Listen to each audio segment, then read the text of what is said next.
The following is a presentation by the Cayman Islands Veterans Association and the Cayman Islands Protocol Office, with other supporters. This documentary will give you a brief audio-visual overview of Caymanians' dedication and perseverance in the defense of freedom and democracy during democracy. The following is a presentation by the Cayman Islands Veterans Association and the Cayman Islands Protocol Office, with other supporters. This documentary will give you a brief audio-visual overview of Caymanians' dedication and perseverance in the defense of freedom and democracy during democracy's most challenging times. The following is a presentation by the Cayman Islands Veterans Association and the Cayman Islands Protocol Office, with other supporters. This documentary will give you a brief audio-visual overview of Caymanians' dedication and perseverance in the defense of freedom and democracy during democracy's most challenging times.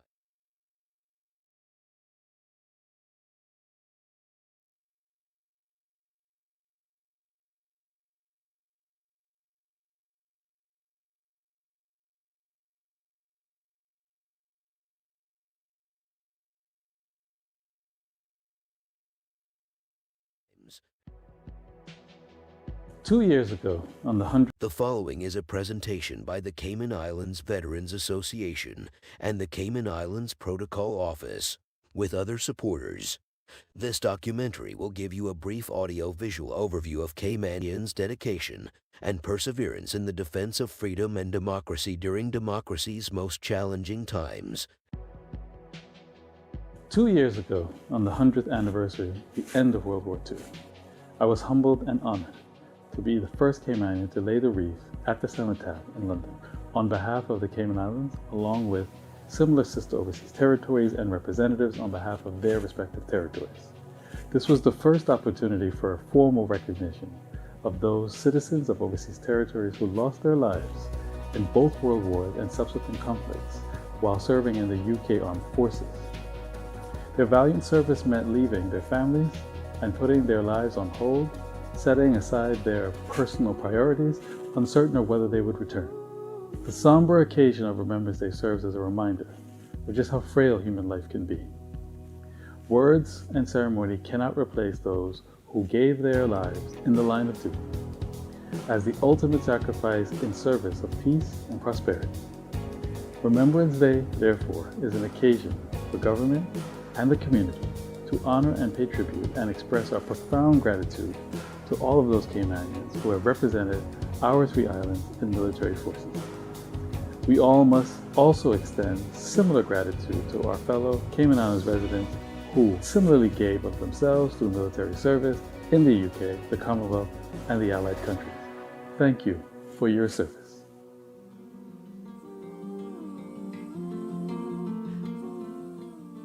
Hello and welcome to the television presentation of this year's Remembrance Day ceremony. I'm Loxley Banks, U.S. Air Force veteran, 1956 to 1960. And I'm Shada McLaughlin from the Cayman Islands Veterans Association, former United States Marines, 1997. As you may know, because of COVID-19 and the inherent risk of large gatherings, the Cayman Islands Veterans Association, in consultation with the Cayman Islands Government Protocol Office, the customary Remembrance Day ceremony has been cancelled. But with Remembrance Day observances being such an integral part of the Cayman Islands community existence, Cayman Islands Veterans Association decided to use this opportunity to highlight the vast contributions of our Cayman Islands veterans. Veterans, fall in, single file.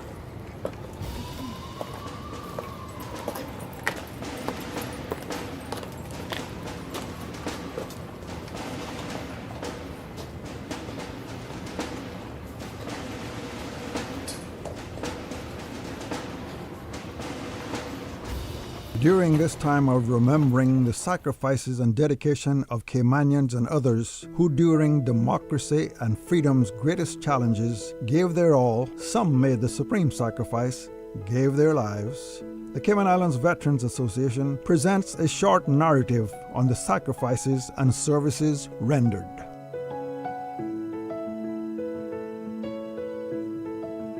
I was excited until I found myself surrounded by dead bodies. That kind of put a damper on things. But no doubt about it, war can keep the adrenaline flowing 24 hours a day. But Sheen and Andrew, I'm sure, can talk much better about that than I can. I had a good sense of joining the Air Force. Shane, you want to pipe in here? I concur with the captain. When I first joined the Army, I always wanted to be, from a young boy, I always wanted to be an Army Ranger. And I guess for my sins, that came true. And it's always exciting and it's all like, romantic and stuff until you get shot over the first time, and then you realize that it's a serious game that we playing there. That humbles you after that. Once you get across that first time, you realize what it's all about. Did you ride the range with your grandfather out here with me in the cow pastures? As a little boy, I did indeed. Well, just give us another little glimpse of your service, because you were in Iraq twice or once. I was in Iraq once, Afghanistan once, and several other countries. Basically, what I locked out really. When I joined the service, I got sent directly to Korea. Served the 2nd Infantry Division, and specifically in the 506 Airborne Infantry Regiment, and got a lot of experience on because that whole the Army in Korea is on a war footing at all times. The Marines as well, because they're just got a ceasefire going on over there. From there, came back and went straight to the 101st, and the 101st is deployed all over the world all the time. So we got a lot of real world experience as young soldiers, which put us in a good spot when it came to the bigger, larger conflicts after 9/11. We had a lot of experience with dealing with conflicts and conflict zones and leading soldiers in conflicts. Andrew? Yeah, I can say that from my experience, there was a big sigh of relief when they found out we were going to war, because for the Marines, we train for war but pray for peace. But of course, when your back's up against the wall and you got to produce, every day we're training and getting ready for that conflict. So it's almost a sigh of relief when it's finally in front of you, and you're going to get to use that equipment and the tactics and things that you practiced on tables and boards and exercises.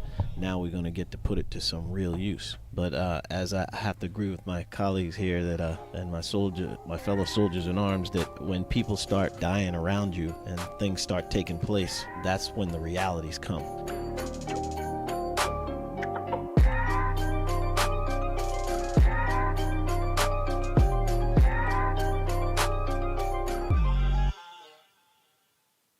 We will now highlight the sacrifices, dedication, perseverance, and courage of Caymanians in defense and the preservation of freedom and democracy, which dates back to the 17th century and beyond it.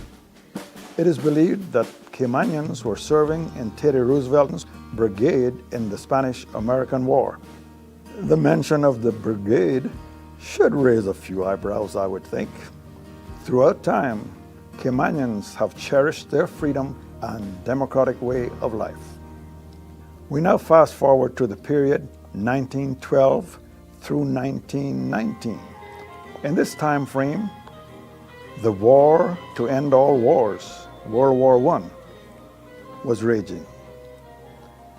And that's the way the war was described. Caymanians' population at that time was approximately 25 to 3,500 people. This provides some significance to what we are going to say now. There were two Caymanian brothers, Huel and Kyvie Yates, from Yam Peace in West Bay, who fought in the British Royal Army in Africa. They received commendations, which they only became aware of some 8 years after, when a British warship pulled into Georgetown Harbor to deliver their medals. Further in this period, there were some 250 Cayman Islands seafarers that were registered with the U.S. Army Draft Board. Some were drafted into the Army, while others served in U.S. Army transport missions on the oceans of the world, delivering war material and goods to Britain and Europe. The next time frame we will look at is 1919 to 1946, the era of the Great Depression and World War II. During the Depression, from 1928 to 1939, our islands were practically self-sufficient in food supplies.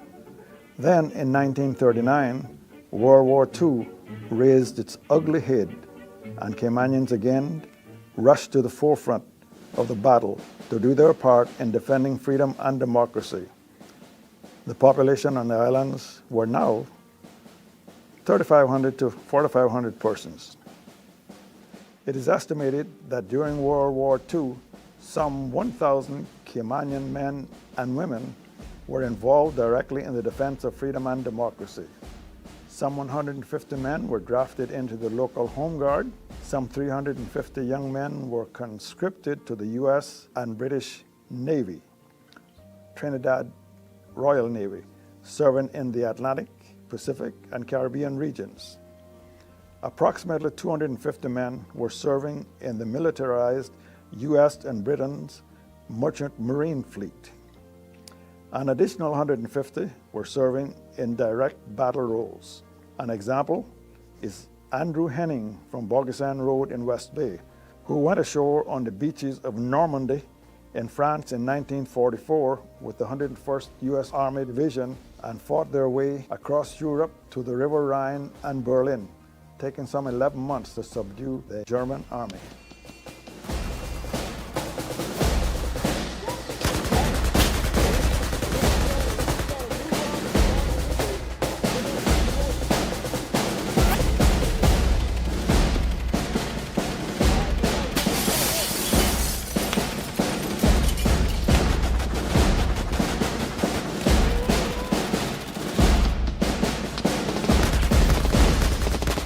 And now, during this period of remembrance of Caymanians and others who served in the British and United States military forces during the great conflicts and in the dangerous periods of preserving the peace, this short narrative by Captain Keith Tibbets of Cayman-Brac, who served under the British military command, his dangerous encounter during the Dunkirk evacuation in the May-June period of 1940.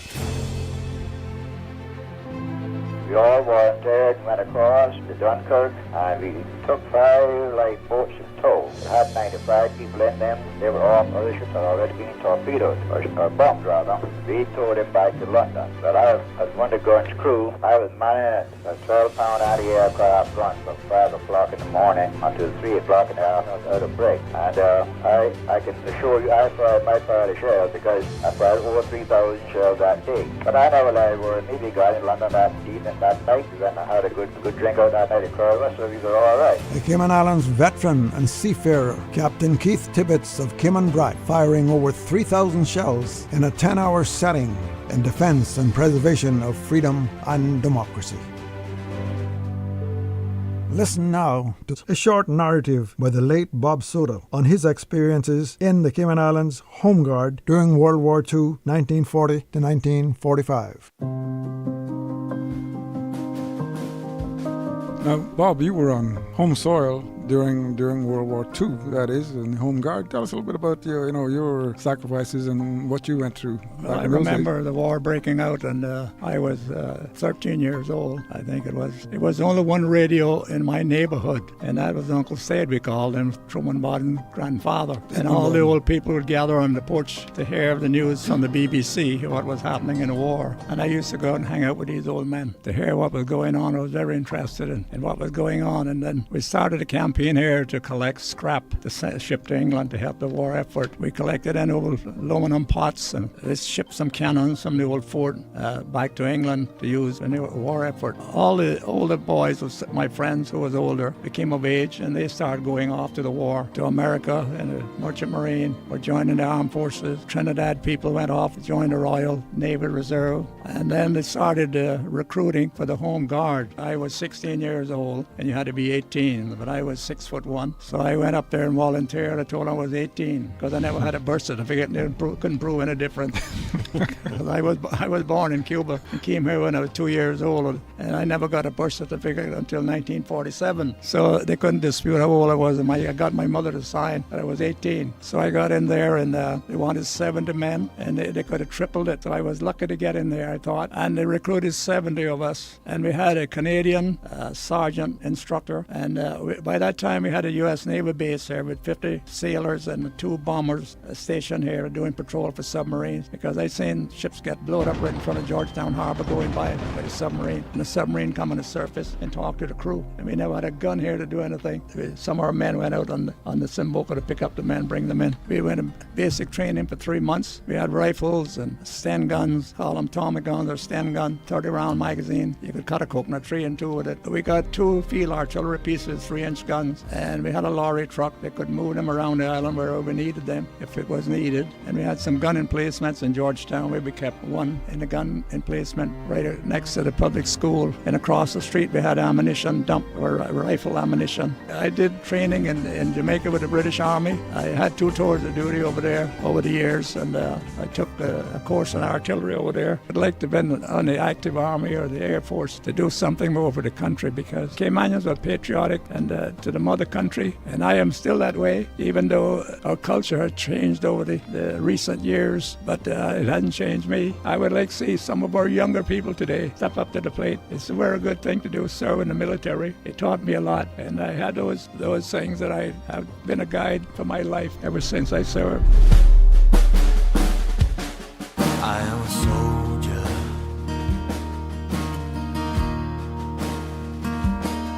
I ain't a priest. We had stations, Northwest Point Barkers, Northside, East San Pedro Bluff, and 2 stations in Georgetown, plus the headquarters, and a central where we called in all the reports from the outer stations. And we would relay everything to the U.S. Navy. All the reports had to go to the U.S. Navy base all hours of the night. I remember one night I was working with Arthur E. Banks. He was in charge of the headquarters for central control, and I was working with him, and we had a report came in 2 o'clock in the morning that the station in Northwest Point called in. They had seen a rubber boat come in and put 2 people ashore, Northwest Point. So I went up there, and they had a little building at the gate. Man is always there 24 hours a day. And when I went there, he had a 45 out laying on the shelf with a little window like this, and he was sleeping. So I took the gun, pulled it off, and grabbed him and shook him. He jumped for the gun. I said, I got it here. I was scared if I woke him up, he would shoot me. I said, I'm not going to tell anybody anything. So I had to go directly to the commanding officer, barracks, and wake him and give him the report, And then we all saddled up, went to West Bay all night in the mosquitoes, searching West Bay for these 2 men. Never found a thing.